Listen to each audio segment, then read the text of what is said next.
Uy, good morning guys. Isa na naman po magandang araw. And as you can see, nagka-harvest siya pa unti-unti.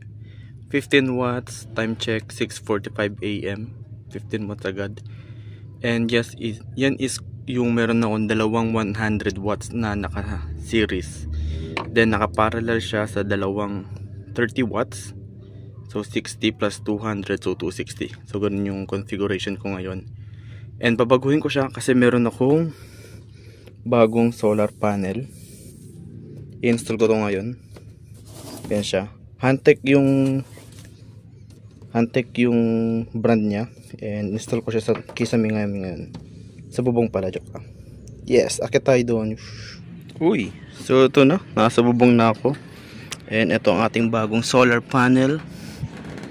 100 watts, 18.69 volts, 5.41 amps. So ngayon, isi-series ko siya ngayon dun sa naunang dalawang solar panel ko. So para 300 watts yun na tatlong 100 watts na naka-series. So yung gagawin ko para yung amps niya is same pa rin. 5.5 lang dadaloy sa kable. So medyo less ng onte. So let's go, install na natin.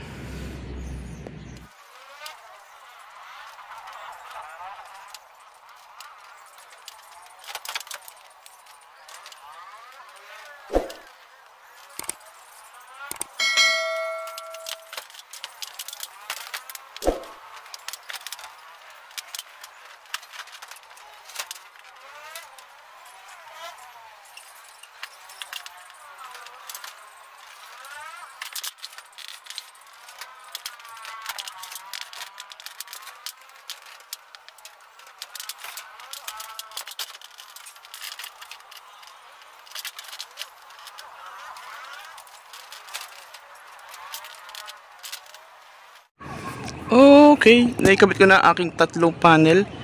Ito yung isa, 100 watts Jinko Tiger. And as you can see, ito yung dalawang kable nya. Ito yung isa kong Jinko Tiger Neo, 100 watts din. And ito yung isa, ito yung Hantek. Nasa kaloob-looban nga lang yung ano nya. Then dito siya nakakonect. Ito, tatago ko lang siya para hindi siya gaano maulanan.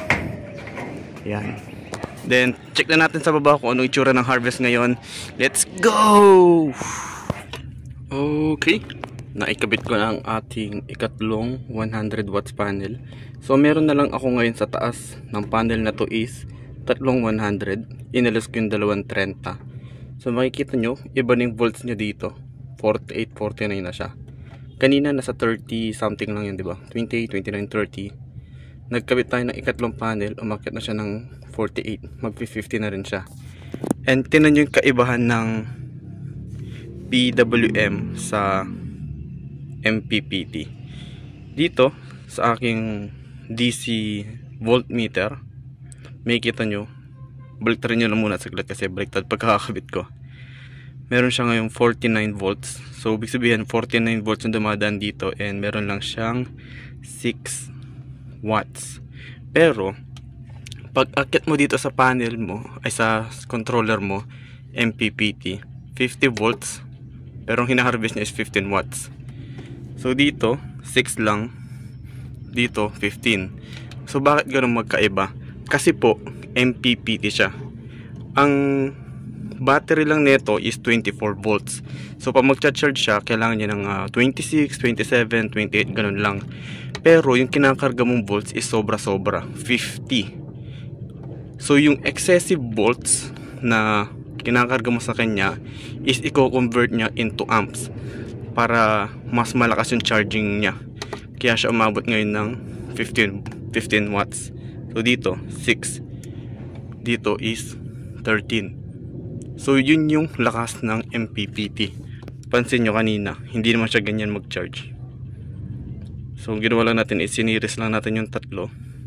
And voila, meron na siya ngayong charging. So okay na. Then meron pa tayong extra 60 watts na pwede nating ikabit either sa controller na to or sa controller na to na lobat na. Bakit siya lobat? Kasi po may ventilador ako dito. So ito siya. Dito, itong controller na to, ito yung pinapatakbo nyo. Yung ventilator ko sa taas. Kaya medyo presko ako dito kahit paano. Ayun siya. So nalobat siya buong gabi. Magcha-charge naman niya sa umaga. Kaya okay lang yan. So dito tayo ito yung mahalaga sa atin. Ito yung mamahalin natin controller. So ito yung alagaan natin. Charot! So ayun na siya. Nagkabit na natin. And as you can see, time check 7:12. Okay naman yung mga battery. Ayan na siya. So I love it. I love upgrading. Nakakatuwa. Magastos nga lang. So 50 millimok. So ayun na siya. 15 watts. Dito is 6 watts lang. So Steve, nakaka-harvest tayo ng extrang 15 less 6. So that's 9. So malaki-laki rin. Tama ba? 6 plus 15, so 9 watts yung dagdag harvest niya dahil sa MPPT yung controller, which is halos doble. So very good, very good. So yun lang. So maganda pala talagang MPPT.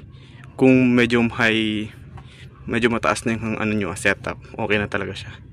So nakakatuwa.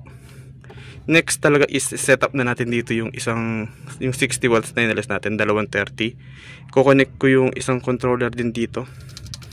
So magmumulti connection tayo dito para makapagkabit tayo ng isang controller. Para dalawang controller dito. Kasi yung 60 watts sayang naman kung walang ginagawa. Kakabit ko pa rin siya. Yun lang. Okay. So, yun lang. Salamat sa mga nanood. Subscribe kayo para makakita nyo yung susunod na videos kung paano tayo nag-upgrade ng setup. Salamat. Babush.